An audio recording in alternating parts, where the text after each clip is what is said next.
Hello hello ಎಲ್ಲೋ ಇದೆಯಾ? ನಾನು ರೆಡಿಯಾಗಿ ಕಾಯ್ತಾ ಇದ್ದೀನಿ.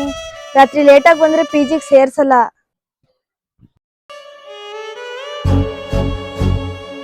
ಸರ್ ಯಾರು ಬೇಕಿತ್ತು? ಮೇಡಮ್ ನಮ್ಮ ತಂಗಿ ಇಲ್ಲೇ ಪಿ ಜಿಲಿ ಓದ್ತಾ ಇರೋದು, ಅದಕ್ಕೆ ನೋಡ್ಕೊಂಡು ಹೋಗೋಣ ಅಂತ ಬಂದೆ. ಸರ್ ನಿಮ್ ತಂಗಿ ಯಾರು ಅಂತ ಗೊತ್ತಾಗ್ಲಿಲ್ಲ. ಮೇಡಮ್ ಪೂಜಾ ಅಂತ ಅವಳ ಹೆಸರು.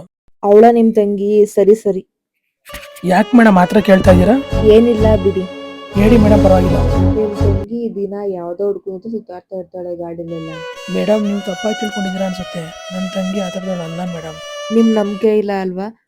ಈಗ 6 ಗಂಟೆ, ಇನ್ನು 5 ನಿಮಿಷ ನೋಡಿ, ನಿಮ್ಗೆ ಗೊತ್ತಾಗುತ್ತೆ.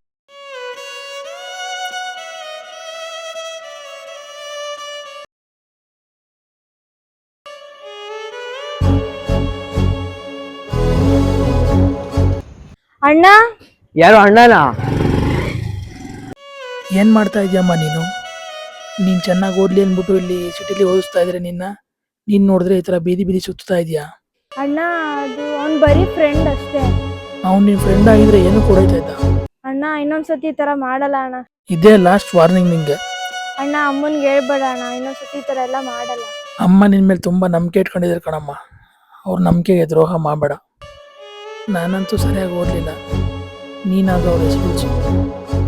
ನಿಮ್ಮ ಅಪ್ಪ ಅಮ್ಮ ತುಂಬ ಕಷ್ಟಪಟ್ಟು ನಿಮ್ಮನ್ನು ಸಿಟಿಲಿ ಓದಿಸ್ತಾ ಇರ್ತಾರೆ. ಅವ್ರ ಹೆಸರು ಉಳಿಸಿಲ್ಲ ಅಂದ್ರೂ ಪರವಾಗಿಲ್ಲ, ಅವ್ರ ತಲೆ ತೆಗ್ಸ್ಕೊಂತ ಕೆಲಸ ಯಾವತ್ತೂ ಮಾಡಬೇಡಿ.